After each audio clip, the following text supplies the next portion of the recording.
Hey, what is up, guys? This is just a quick intro post-recording of our minor region rundown here, that if you wanted to talk to any of our guests that we had on, including myself, that you can find all of our Twitter handles below us during the broadcast, and of course to reach out to us about anything that you have regarding the minor regions that we covered. I know that we have plenty more information to give out to you guys if you wanted to know, so just reach out to us on Twitter.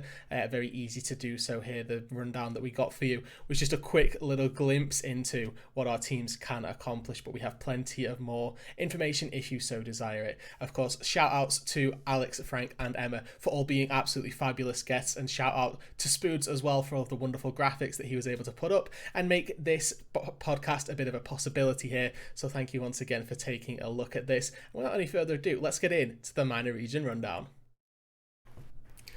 Welcome everybody to the minor region rundown. We got ourselves a lot of guests, a lot of League of Legends to talk about here. This is going to be a little recap of our seasons in the minor regions of League of Legends.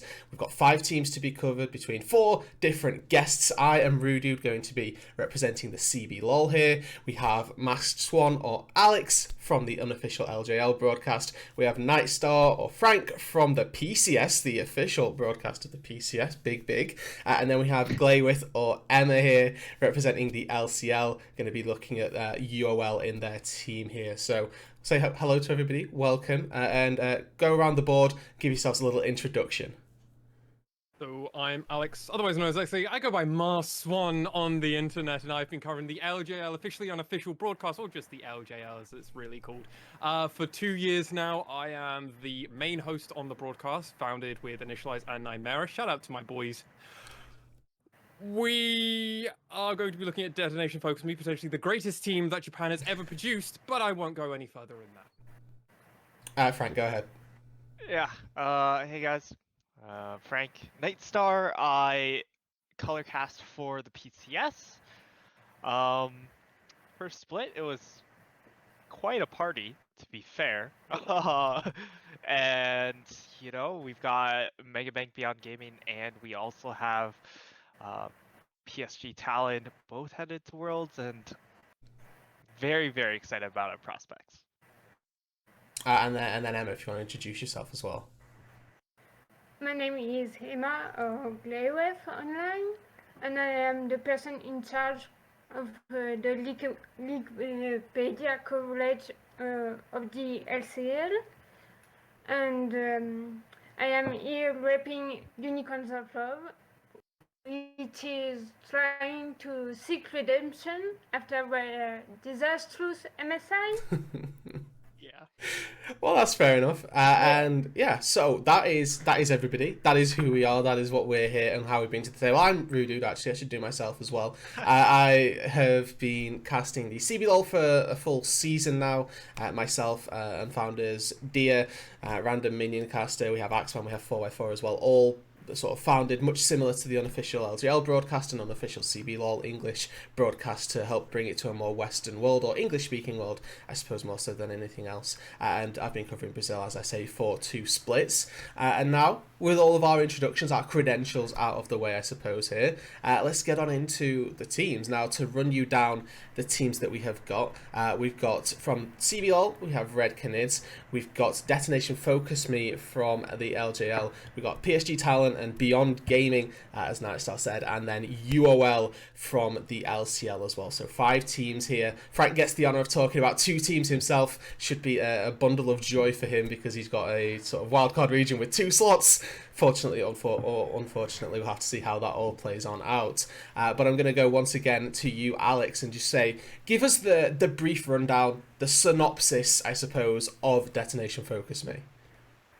So, Detonation Focus Me, when they finished off over at MSI, having honestly a standout performance, almost pushing, remember, we killed Cloud9 and Scuttle Crab. Their mental state was destroyed afterwards. It's why they couldn't go any further than the quarterfinals. At me, definitely. But outside of that, Detonation Focus Me returned back to the LJL and with high expectations of themselves. Quick important note, Gang popped back in, but I'm sure I'll have a chance to talk far more about the roster and individual players a little bit later. But Gang's back in, Kazu's back in his coaching role, and they went 0-3 at the beginning. That's not quite what we were playing this. Yeah, but the rest of my notes say, they went 11-0 since breaking the LJL record for the longest streak of wins in the LJL. Now, there should be an asterisk next to that. This wasn't a clean 11-0, but they did do it. So, hey, we're putting ourselves in a pretty good place, Nightstar, I feel. Like, you guys had some pretty big records over in the PCS. I think we had some pretty comparable records. You guys might have had a better one, though. Outside of that, we went into the Juggernaut match. Didn't go great. We actually lost. Big factor of that one, motivation. I'll get into that further later. Came in and then we 6-0'd semifinals and finals with that repeat match. Phenomenal performance. DFM look on fire. Okay, and then talking about those really big records, Frank, do you want to talk to us about the PCS standings? Because they were pretty crazy, actually. Well, a lot of things that Alex touched on. He also mentioned a 6-0 in the semifinal after getting knocked down to lower bracket.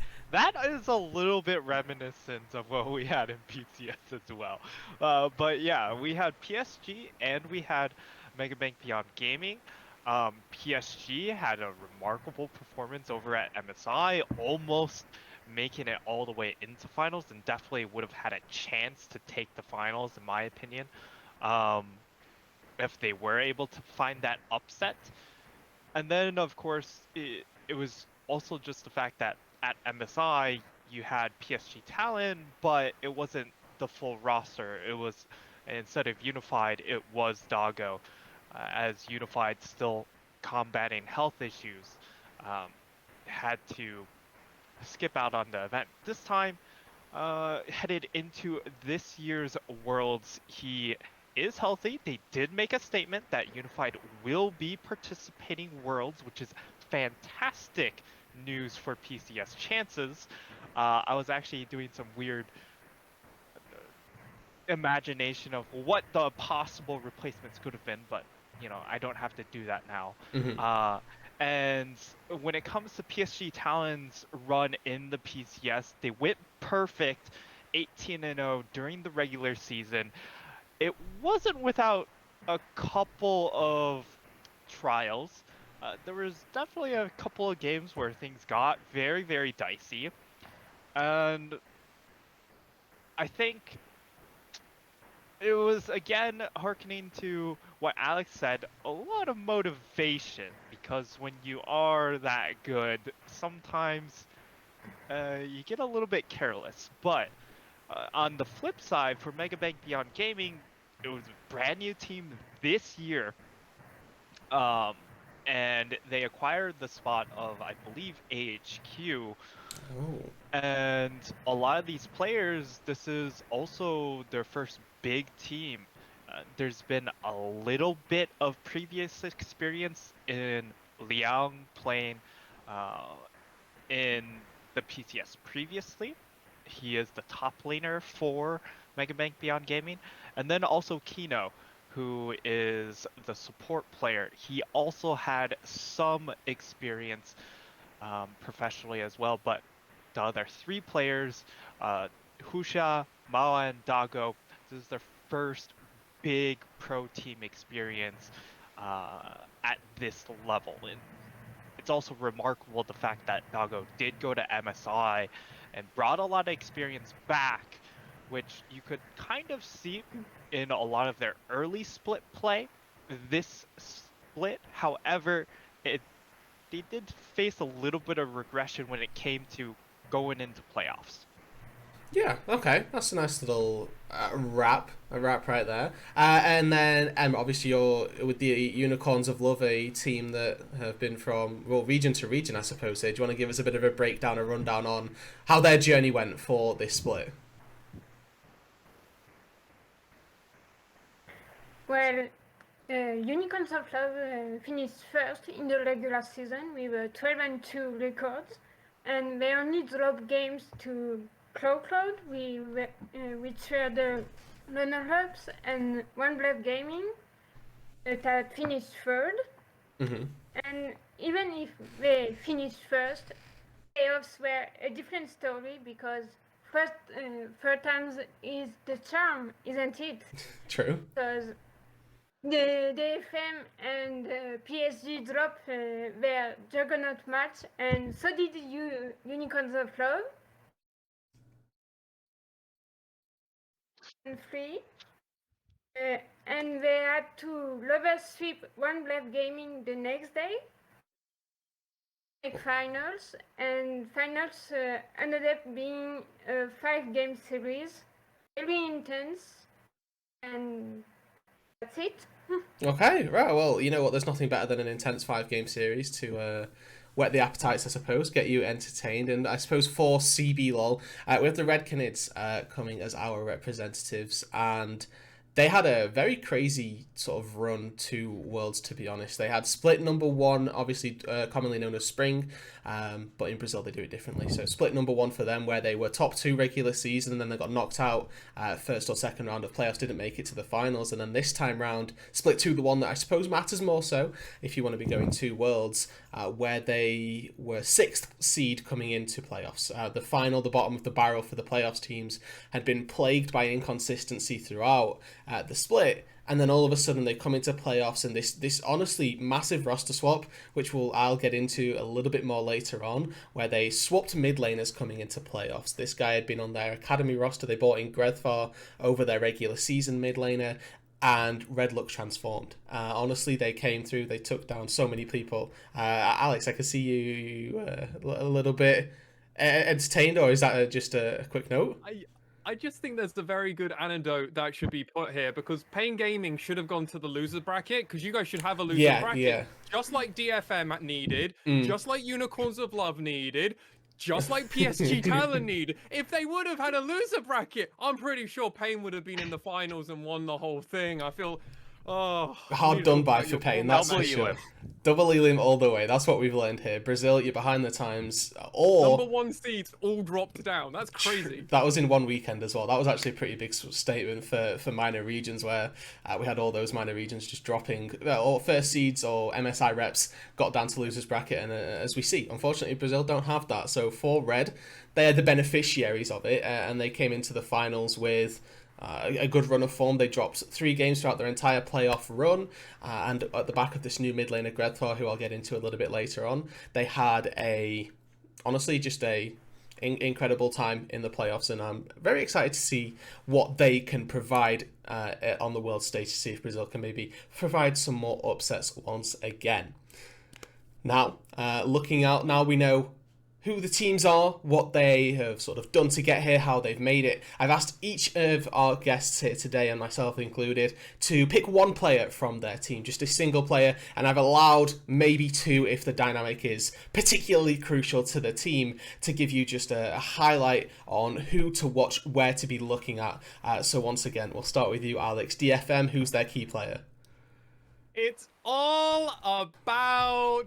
Ebby. No, it's Aria, ladies and gentlemen. Of course it's Aria, the MVP caliber player, the player that has elevated the region, not only from a coaching point of view. Remember when Ace went? FYI, the reason he was so high in solo queue ranking, Aria was actually coaching him, because Aria went with Detonation Focus Me to Korea to boot camp. Like, these were guys that were actively trying to already allure Aria over to their team.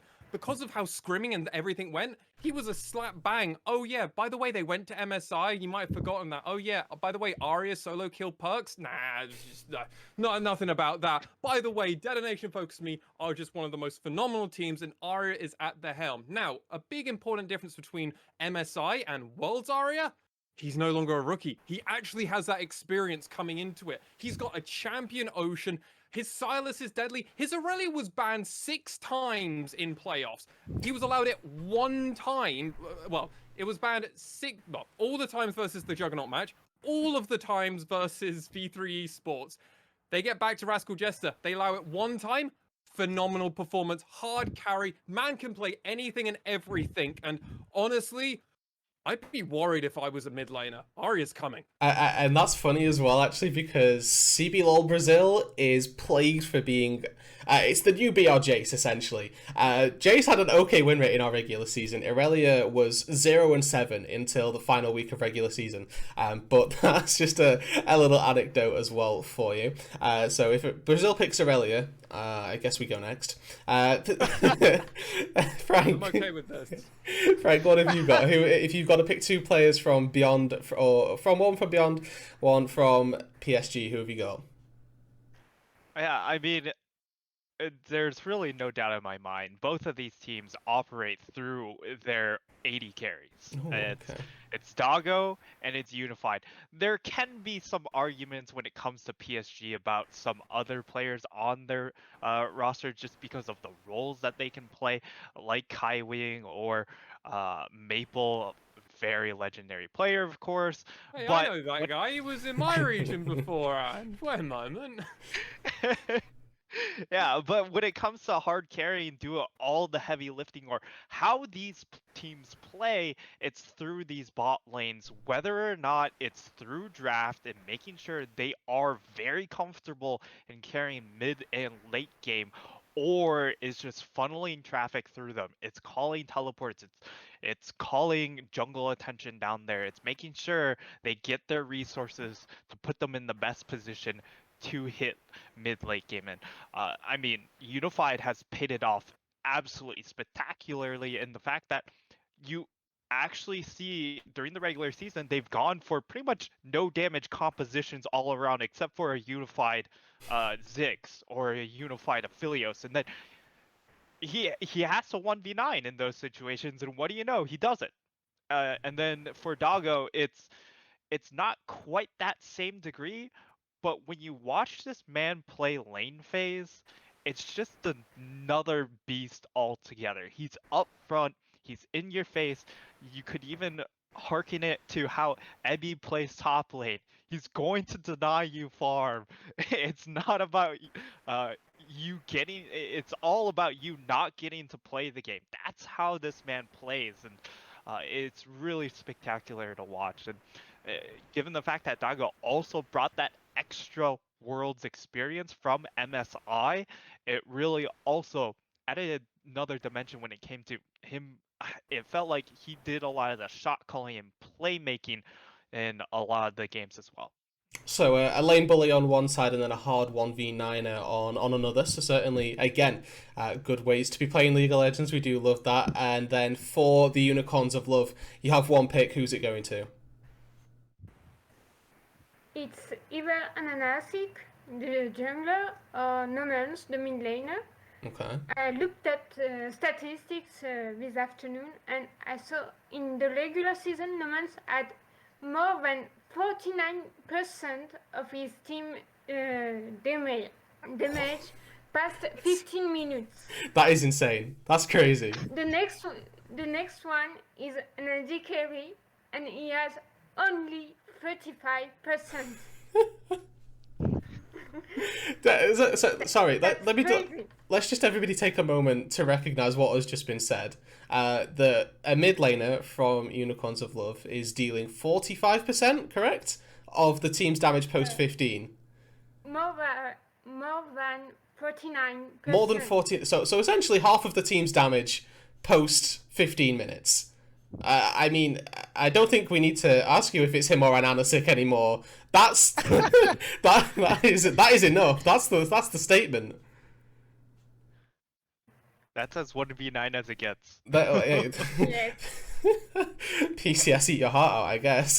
You have AD carries.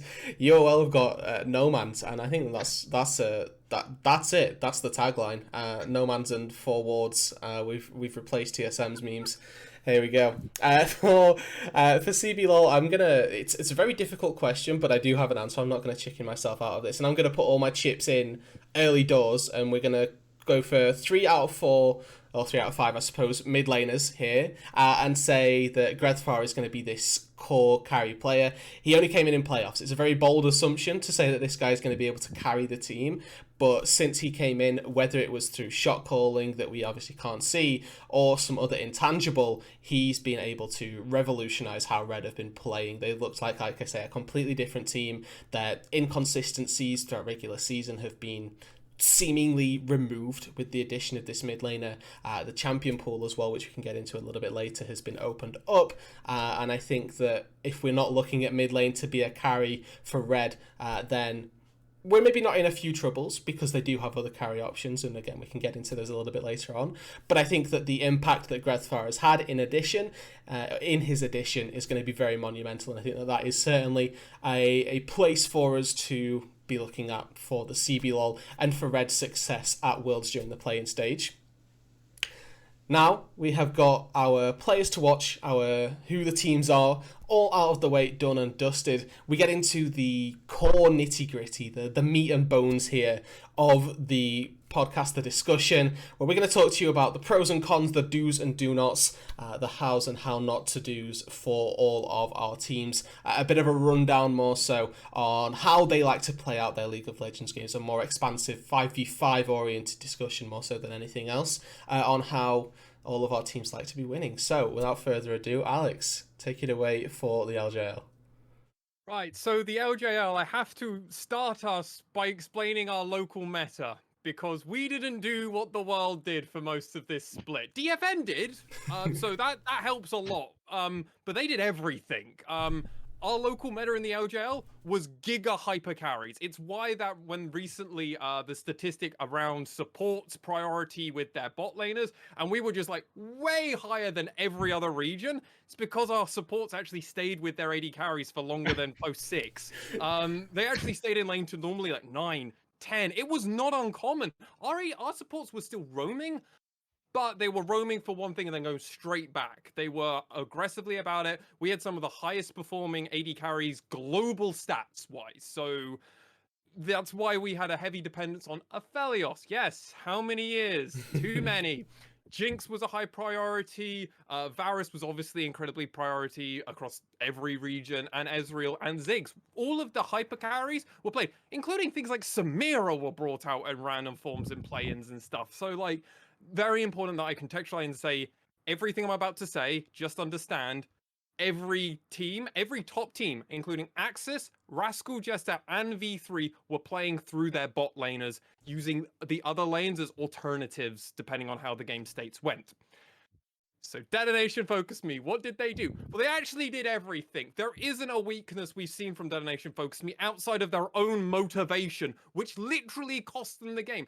And if you don't believe me, Ebby in a post-game interview was like, when asked about this after winning and getting to Worlds, on broadcast he goes, we just didn't have the motivation. We had too much success. The team morale wasn't the greatest place.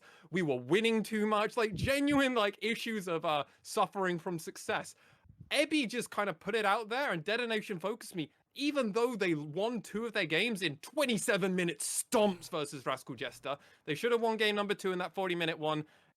That scoreboard does not paint a perfect picture of how that best of 5 went. DFM should have won it in a 3-1 fashion, realistically, but they didn't. So how do Detonation Focus Me win all their games? Well, they have Arya. They have Utapon, the longest time player without taking any breaks worldwide. He overtook Faker in tenureship because man doesn't take breaks. He's been that good for ages. He's role swapped so many times. Ebby is one of the top ones, but if you want a weakness, attack Ebby's champion pool. He only played about 4 champions in playoffs. Definitely an option you could attack. If you ban the Gnar, ban the Renekton, and ban the Tahm Kench, Ebby could be pretty valuable. And while he does have a Set, he does have a Gragas, he does have a Gwen, I don't know if I trust those as much as I trust these other priority picks. Steel is still their main shot caller, and now that Gang's back in and they've worked out the synergy between these two shot callers, yes, the Korean imports were the main shot callers. What is Arya? Absolutely just the carry and just the mid laner. Will make calls, but will not be doing the designated shot calling. Syros is still in the back room. He's more of a coaching role and giving suggestions for the team on what they should and shouldn't do. He's still around. Don't worry, they will be going with Syros to Worlds. What do you want from DFM? They played everything. They played pick comps. They played 1-3-1. They played dive. They played poke. They've played everything. They were forcing the same composition continuously through playoffs because they could hard commit and force it. DFM do it all, baby. So I want to open this up then to a little bit more of a discussion quickly whilst we've got obviously plenty of time here. Frank, right, you talked about these heavy ADCs as the carries. how well do those metas regionally translate between one another? Because it sounds like that's what the PCS should be playing, and I want to know if that's what they were playing. So while they do put a lot of resources into their AD carries, they don't necessarily draft full scaling team fight. I would say Mega Bank Beyond Gaming have started to trend a lot towards that during the playoffs, and that could just be the fact that um, it's a lot of inexperience on that team still.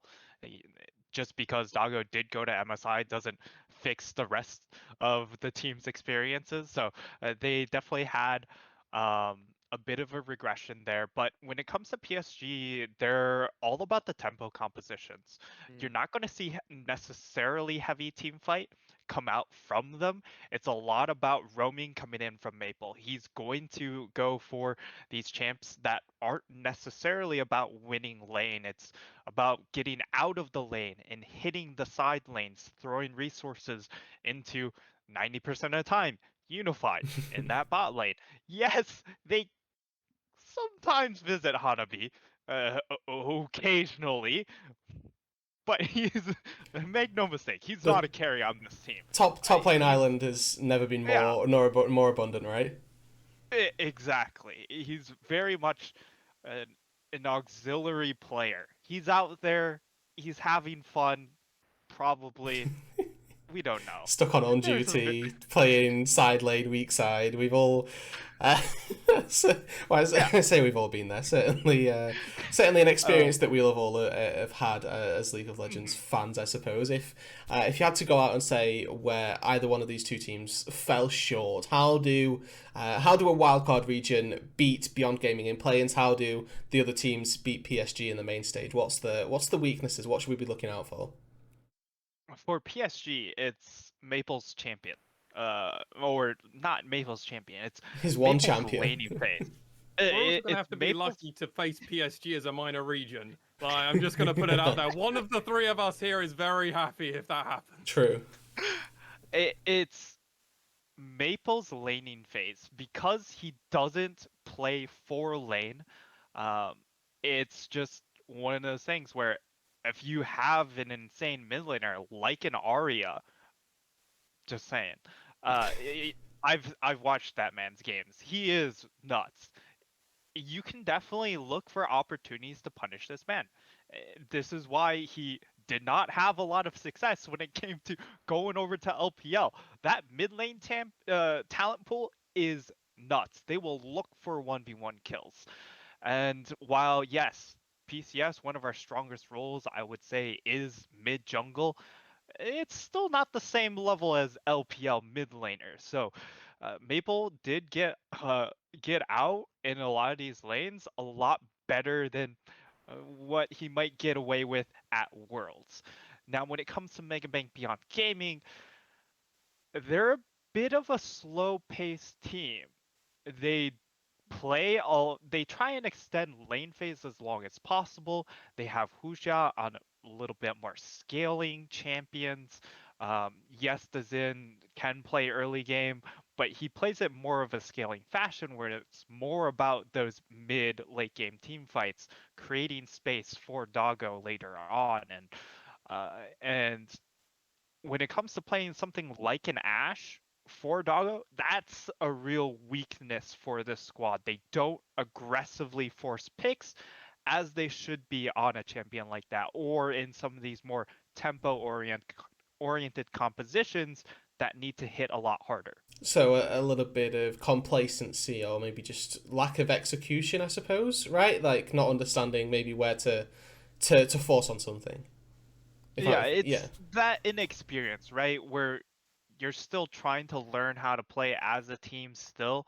It's only been a year for the squad, and they do like their lane phases. They force a lot of attention towards Dragon, so already you can see that they're looking to have that Dragon win condition over just ramping up gold wise. Whereas on the flip side for PSG, they love Herald. They will trade first Herald for first Dragon almost every single time when given the opportunity.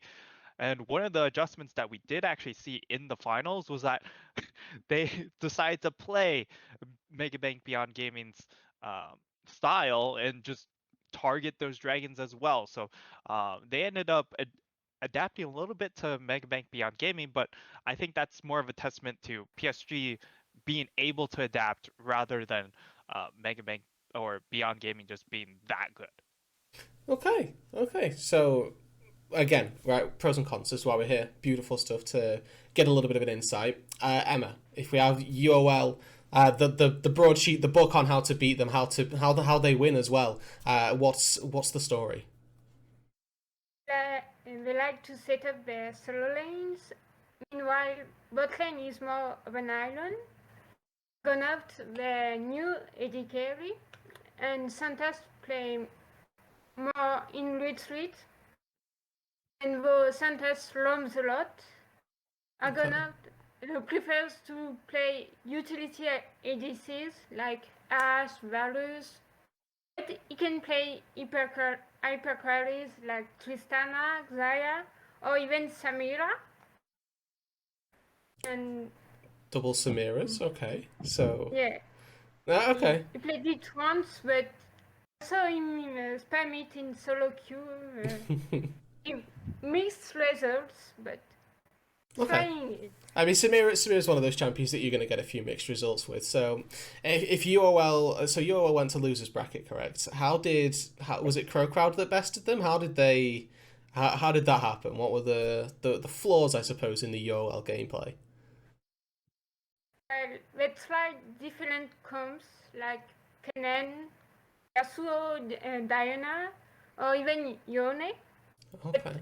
The problem is, once they fell behind, they didn't find a way to come back, and that's my concern. It was the case in regular season, same in playoff. If they don't succeed in the early game, struggle to see them try to come back, try to win the game, and as I said earlier, they had to reverse sweep One Blade Gaming in the losers semifinals, mostly because the first two games were almost won. If you look at the gold lives, it's fine. They're leading, and they do one misplay and they lose Baron, maybe Elder. Okay. Love me crazy. Well, the good thing is that that's always very entertaining. However, if we're talking about it from when we have one representative for the region, it may not be exactly what they're looking for. But it's good to see, for UOL then, right? That it's, and again, correct me if I'm wrong, but it's again maybe a little bit of early game weakness and a lack of ability to claw back into the game. And then I also want to... something like that, yeah. Yeah, okay, cool. And then I also want to posit that if your mid lane is dealing over 50% of your damage, maybe the rest of your lanes aren't quite the carry forces that you need them to be. And that... Yeah, no. could be conjecture, could be incorrect. But again, right, stats don't lie. Hey, maybe Santos is just a smurf, but we'll have to wait and see. For the CBLOL then, obviously Red Canids, so they've, again, revitalized by this new mid laner, but this is a team that has, I don't think necessarily a hard weak point, because I think that they're the top to bottom. They have Gigo in the top lane, who we've been naming Gigod since split number 1. He was finding really weird solo kills on people. He has a lot of very weird counter picks, which is certainly something that I will be interested to see. And things like Urgot, maybe not weird, but globally we've seen it very occasionally as counter picks. He picked Riven a couple of times as well, or once at the very least, and picking things that are more bruiser oriented that we don't see so often in the meta, and sometimes and most of the time makes them work. Now that comes as a double-edged sword, because when you're picking these champions, it can be very feast or famine, and there were times in the regular season when it was famine, unfortunately for him. So take that with a pinch of salt, that Gigo can pull out these fairly eccentric picks and hasn't shied away from it through regular season, but obviously there is a proponency, a tendency to get caught out potentially and maybe exploited, and I think that leads into the main weakness really for Red, is that ability for Gigo to get a little bit too comfortable, try and force a little bit too much, that the top side can get sort of battered down a little bit, and we saw it as a big problem for the Pain Gaming squad at MSI, right? Robo came in and got absolutely obliterated because he was trying to be too aggressive on where the champion he ended up playing, and I think that carries over. Chill out. Just tell him to chill out a little bit. Take a chill pill. Kit Kat, I think, is sponsoring World, so tell him to have a break. Have a Kit Kat, you know? Yeah, so take some World sponsorships into the top lane, I think, is a very good way for Red to try and play this game out. And that's certainly something that teams can look to exploit.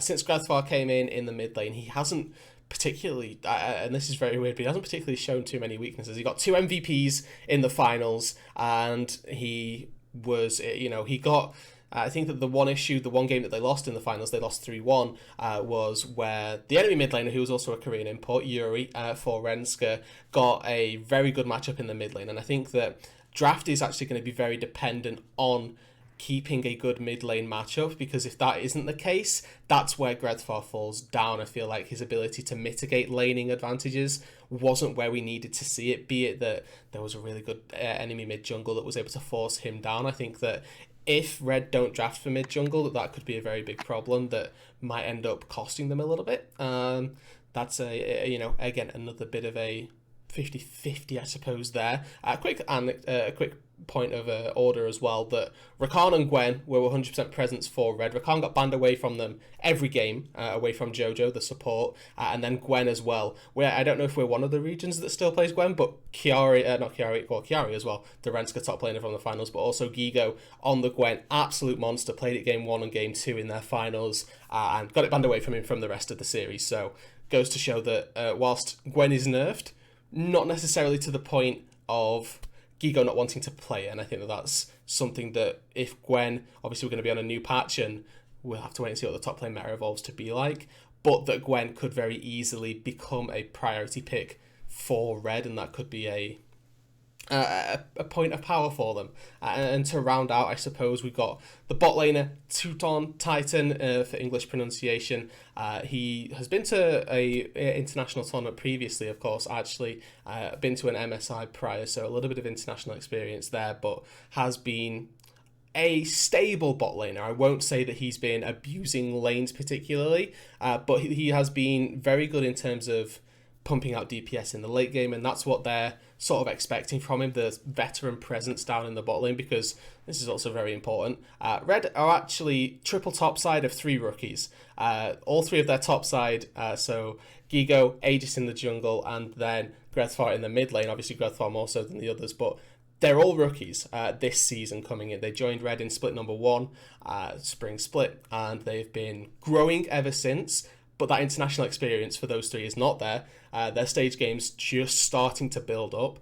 So again, another potential area to exploit is their lack of stage games, lack of competitive experience, because taking 3 rookies to Worlds could well be a little bit volatile, but they do have, like I say, that veteran presence down in the bot lane, Titan and Jojo, who have been around CBLOL for a fair few seasons. So that's sort of the do's and do nots, I suppose, for CBLOL. Keep your top laner in check, and hopefully draft for mid jungle is sort of where I envisage this sort of success to be coming out from. Not to say that Titan can't pop up on Tristana, but then again, I don't think there's an AD carry in our pool that probably couldn't, right? So that's what I'll leave us on with that one. And for now then, to carry on, to go a little bit further, we put a message out yesterday on the day of recording this to ask for a few Twitter questions, and we're going to end with A, some Twitter questions, and then B, some bold predictions, and secondly, some more headfelt predictions as to where we think our teams are going to go, what the standings might well be like. So the first question we're going to be directing to Frank here, Tonight Star, for the PCS. This one sent by Spoodslol, who also, by the way, we have to shout out, the producer of this graphic, was able to give us this wonderful setup that we've got on screen. So check out Spoods at SpoodsLol on Twitter for A, graphic design, and B, for this great question.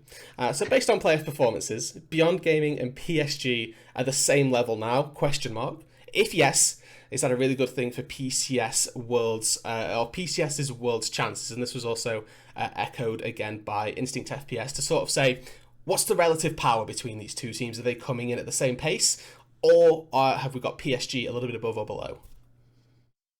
I would still say that PSG are a cut above.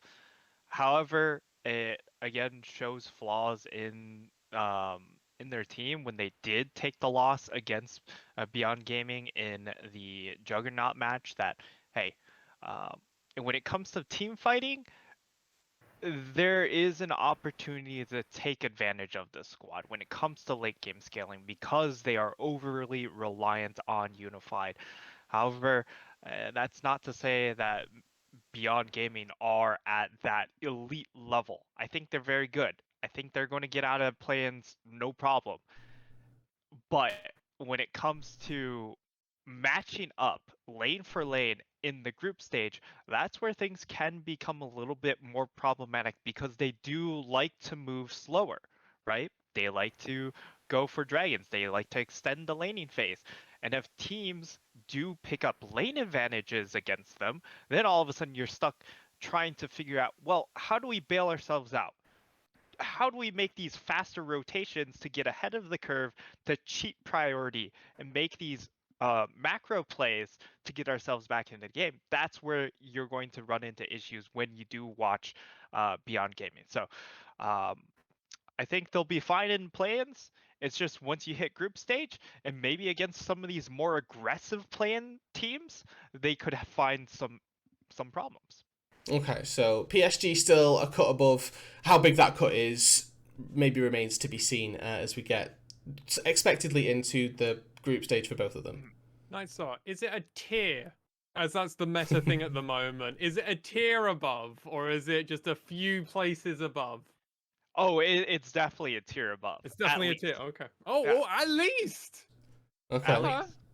bold I predictions. think PSG, their ability to play different types of compositions just makes that team a lot more robust when it comes to uh, taking on other play styles that Sure. you're going to be facing in a group stage.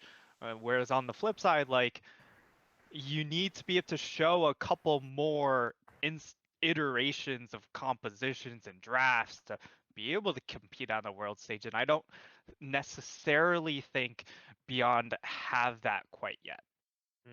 I understand. Okay, so a tier at least above for PSG. So thank you to Spoods and Instinct for that question. We also have another one from Instinct FPS that we're going to be directing to everybody here.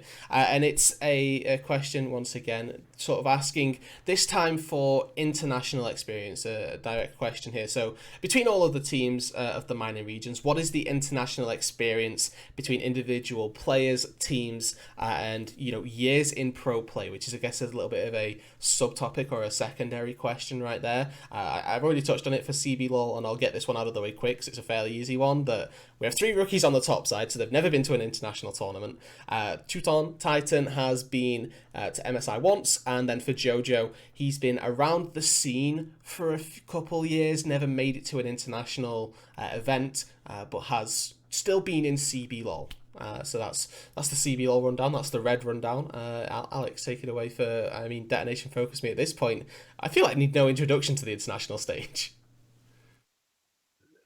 They are the one minor region team that everyone expects. Everyone expects Detonation Focus Me. No one knows our other 7 beautiful teams that I adore and love and have incredible narratives that you should come and watch, by the way. But while I'm here, Detonation Focus Me, yeah, of course you know it. Everybody knows Utapon. Everybody knows Syros. Even though he's not on the main roster, everyone still loves Syros. Everybody knows Ebby, especially for just the ruler stuff. Remember? You'll be doing that again. I guarantee you of that. Man loves his memes. The only players that I would definitely need to big up a bit more is their 3 Korean players. Steel has recently got residency. hasn't played a huge amount with the team, has played it with them for the last 3 years, but he's only played for DFM. So over the last 3 years, if DFM made an international event like Rift Rivals, like MSI, he was there. He's been slowly getting better and better as the seasons go on, and there's a chance this might be the final year for him and Gang. So it's make or break time, and you know they're going to be giving it their all. But yeah, they're longtime members. Aria was the only one we were worried about. He's got those MSI jitters, those international stage jitters that you were talking about, Rudu, for your players in Brazil. I've been there, buddy. I've been there. Don't worry. I'm hopeful, but we'll see. Everybody knows TFM. Okay, so all right, that's to be expected. That was okay, cool, good. Things are good.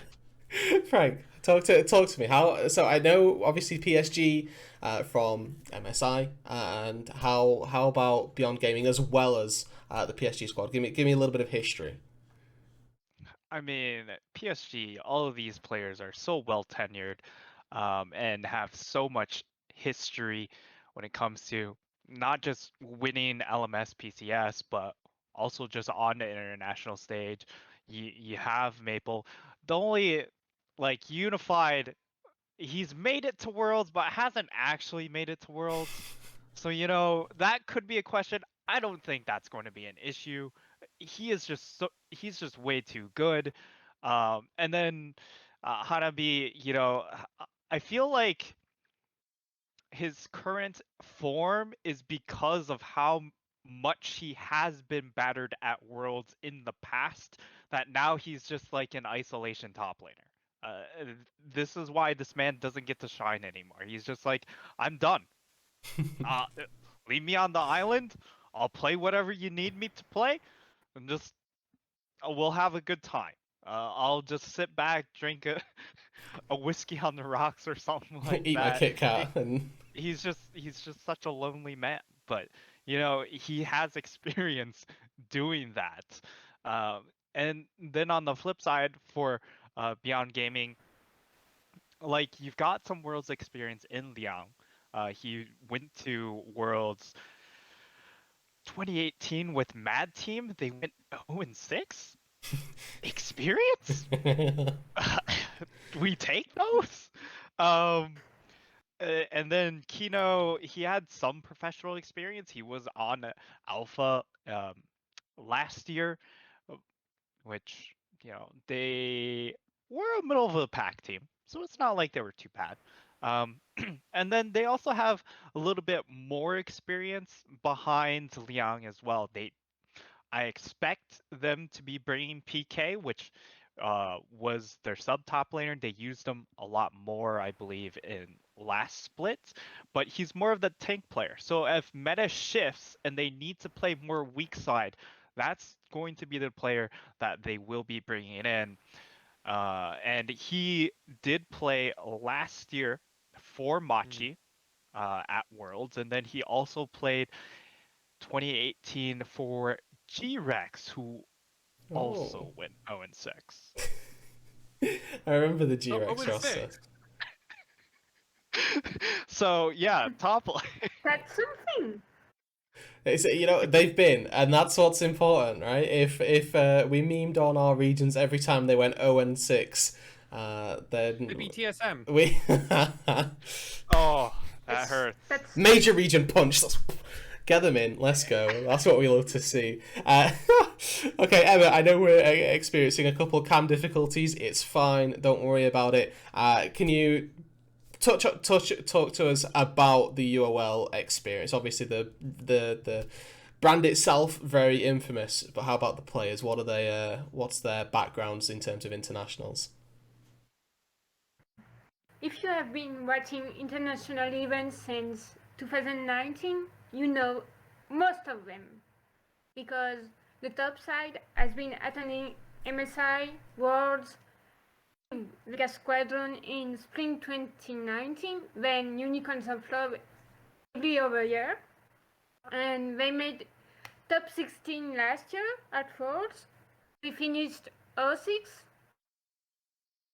As we said, it's the same record as TSM.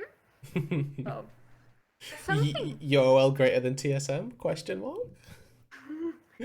Hey, well, No, that's not at all. who's at Worlds this year, and that's the important question to ask yourself because UOL are and TSM aren't. So there you go, Well, confirmed. ULR. So the only exception to that roster is Argonaut, but AD Carry, as I said earlier.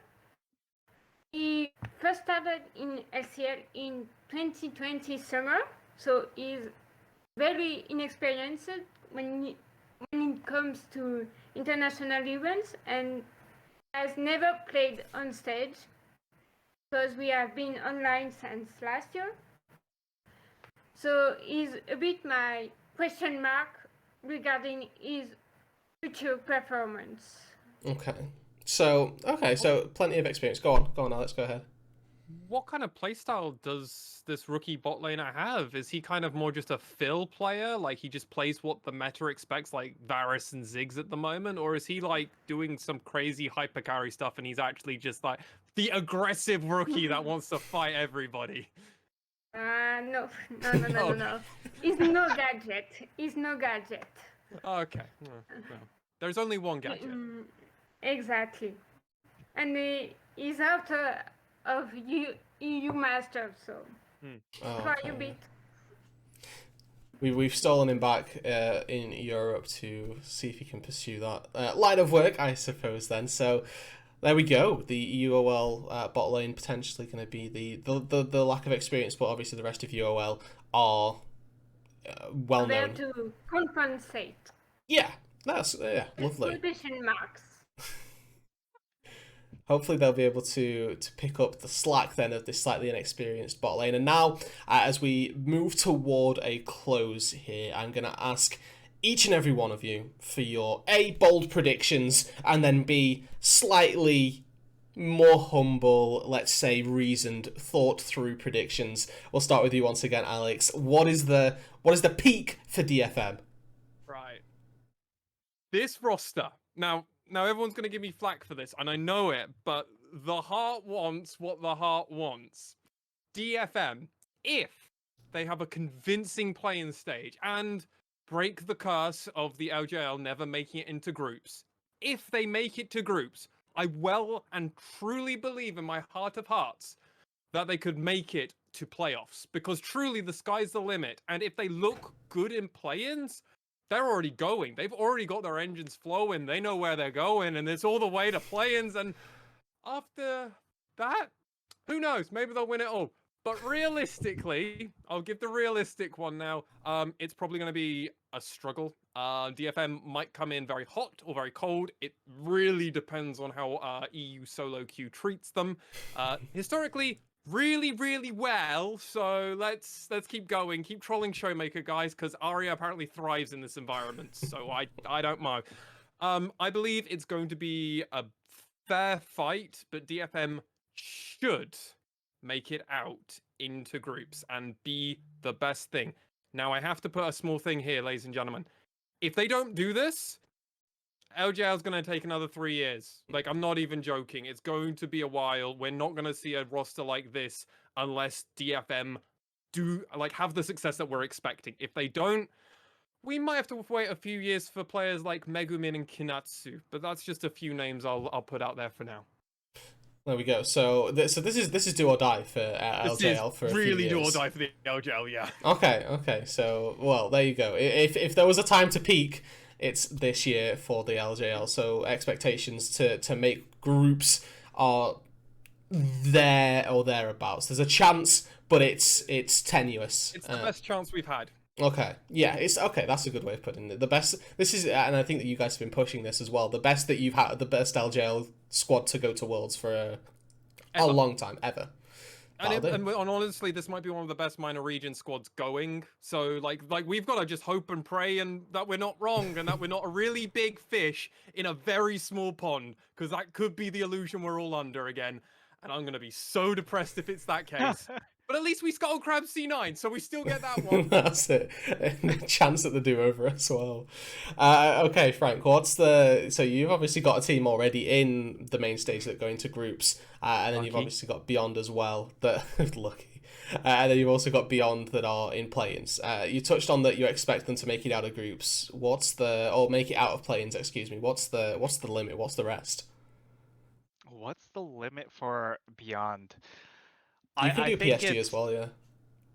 I think for Beyond, it should be making it out of play-ins very comfortably here.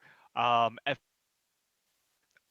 what to expect from play-ins, it should be the two group stage that we saw last year, because more than likely we're not going to have any Vietnamese teams. Hasn't been an announcement to format quite yet, but that's what I would assume. So you would have one of the four major region play-in squads then automatically be promoted into group stage once more, which means naturally then Beyond would kind of slot in as kind of the incumbent fourth power in Sound the logic. play-ins, Mm-hmm. and it's just going to be up to the rest of those squads to upset one of these four. Um, when it comes to group stage, again, they're pretty inflexible with what they want to do. So I would say you're probably looking at something like not an 06, but maybe just a 2-4. Okay. I don't have insane expectations. I think it's going to be a lot more of a learning experience. However, one thing I will say is Kino didn't have a good performance this split. He did become a dad this year. Dad Oh. buff. When you go to Worlds, the one thing you don't need to worry about is your kid waking you up. So, So I this is hope he gets a really big buff here, and that could be just the bonus that they need to just start winning a lot more bot lane matchups than they were before. And uh, for PSG, it just comes down to, can you take the next step and make top four? Can you make finals? It's big expectations getting then. out of groups should be the expectation for the squad. They have so much experience. They have the play style. And honestly, if they don't make it out of groups, I think, that's A also letdown. probably as far as PSG goes with this roster. I think you're going to see maybe a couple changes. What's an acceptable score for them to have if they don't make it out of groups? Like a 3-3, and it was like a group of death. Like, is that more okay for you? 3-3, like if it was a group of death, I'll kind of give them There's a still a pass. chance, maybe with a tiebreaker, you just got unlucky and lost Yeah. that tiebreaker. Is Mhm. that a spot where you'd Yeah. be okay with it? Or Yeah. are you still going to be mad at them? Like, no, I want my boys out. I'm going to be disappointed, but Sure. hey, you're in Europe, maybe you bring in Messi. I mean, they could. That's sorry, that tickled me. Yes. Okay. So on the one side, a good night's sleep is your best friend if you're beyond gaming, and then for PSG, making it out of groups is an expectation. I'm going to put that out. I'm going to say you'll be disappointed if you don't, but there's a world where we can see it happening, where you don't get out of groups.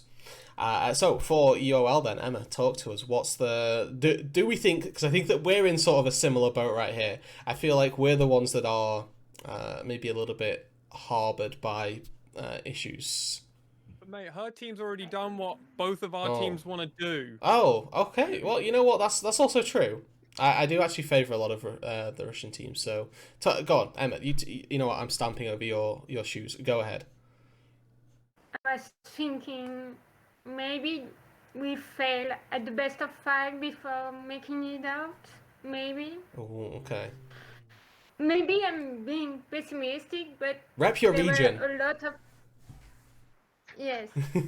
but there were a lot of hurdles in playoffs, and I don't know if I'll make it or that will break in planes.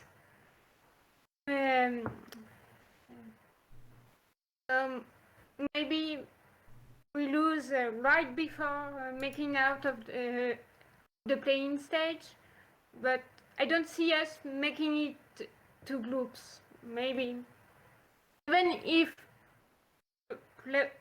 provisional meta seems to favor them, I'm not that optimistic. Yeah. Okay. So We're looking for a rollback of the supermassive best of 5, and then it's fine. It's fine for UOL, but if it's not that, it's a Yeah. bit dangerous, right? And yes, and Oh, I think there will be a lot of backlash on socials if that happens. okay. Well, hopefully, obviously, for the best for all of our teams. Only so many of us can make it into the main stage, but it is still be good to see as much of us get through as possible. Obviously, we don't have representatives from TCL or LCO, so the Turkish or Oceanic leagues. You have to factor in that they are also a part of the minor the region LLA. representatives, and the LLA, of course. Yes, there we go. Knew I was going to forget one. There we go. Happens to the best of us. And then, of course, my expectations for the CB Now, I'm going to do again the same hopium copium strategy, followed up by a maybe more realistic one. I believe in red, and I think that Grethar is going to style on all of your mid laners. I think that Aria is going to get put down in the dirt in playing stage, and that we'll make it to groups. Man And beat Showmaker. What? yeah, Grethar over Showmaker. At me. Don't at me. Okay, Well, wow. I'll send it right now. I'll believe it when I see it. I will as well. I believe it. I believe it to a very, very small Make it to extent. group stage at that point, mate. Like, it's all good at that Hey, point, if we make right? it to group stage and Grethar gaps Showmaker, then that's the dream come true. At the end of the day, that's what we're all hoping for. Is that what all of our Brazilians are hoping for at the very least. Anyway, I think that more realistically, I think that I probably much in a similar boat to Emma and the UOL fans, that if we make it to the best of 5, I think that that's going to be, I would dare say, maybe even a bit fortunate. I think that the best of 5 is definitely, I think it's winnable for sure. And I think that getting into that group stage is going to be very, very difficult. But I think that for Brazil to see anything past that and get any sort of success, I maybe get an upset win 1 and 5, because we did have a banger game against couple of banger games against Mad Lions MSI with Pain Gaming. So it's very weird because best of ones, anyone can beat anyone on the wrong day, but at the same time, I wouldn't want to give it either way I wouldn't want to give it either way. I'm going to give it either way. We're here for predictions and we're here for bold, inaccurate statements. And there you go. You got plenty of those from myself. So that is everything, ladies and gentlemen, if I'm not mistaken. I'm going to open the floor quickly to closing statements on if anybody wants to, throw an anecdote in there, throw a shout out. By all means, I'm going to give you all a bit of space to see where people can find you, what you guys are doing, where to find yourselves, and what you're up to in the space. Me first, I guess. Yes. Detonation Focus Me are going to be the best team for the LJL, and if it doesn't work out, well, trust me, the LJL OU will still be continuing the copium hopium train that we need, because oh boy, our rookies, by the way, over in Academy, that we just had our inaugural season. It's about to finish on the 9th at the time of recording. It's tomorrow, so big expectations for our Academy scene. Lots of rookies, look hopeful. So if this doesn't work out 2-3 years now from now, I'll probably be back here again, probably with the same system again. You can find me on Twitter. I used to stream on Twitch, but I don't do that anymore. Now I just produce YouTube content on a somewhat weekly basis all around the LJL, or just League of Legends in general, talking about drama or just general stuff happening. Frank, go ahead. Put your plugs. You'll find me on Twitter, NIT3STAR. Same thing as my tag. And then you can also find me on Twitch, where I do stream occasionally, but it is either Clash or it's me trying to hit Masters on TFT, which is not going very well. But I still am committed to hitting Masters. I'm going to do it before this set ends. Okay, dreams still alive. Emma, where can we find you? You can find me on Twitter, GlayWF, where I post a translation of articles on Lispo from Russian to English. I post some very basic stats I can find weekly after each game.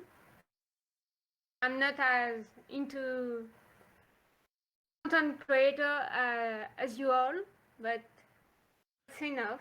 I think. Plenty of you're putting out plenty of content and making it more accessible to people, right? That's the, or at least that's certainly what we've gotten from you here today. That's why we're all here as well.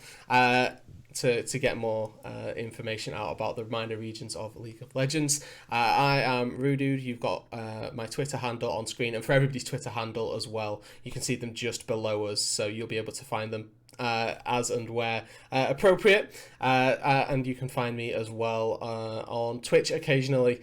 Rududecasts does indeed stream on occasion, sometimes RuneScape, which is very weird. But either Old way, school, right? of course, old school. Goes without saying. Okay, but that is going to do it with everybody all wrapped up and said and done here. I think that we can all say that we're very excited for Worlds 2021. That is a coveted blanket statement here, and our minor regions are going to impress you if nothing else. But from myself, from Alex, from Frank, from Emma, I want to give you guys all a big thank you, and a final big thanks to Spoods for giving us this graphic to work with here and make us all look all framed and pretty. But from all of us here today on the minor region rundown, we hope you have a wonderful afternoon and a good day. Goodbye.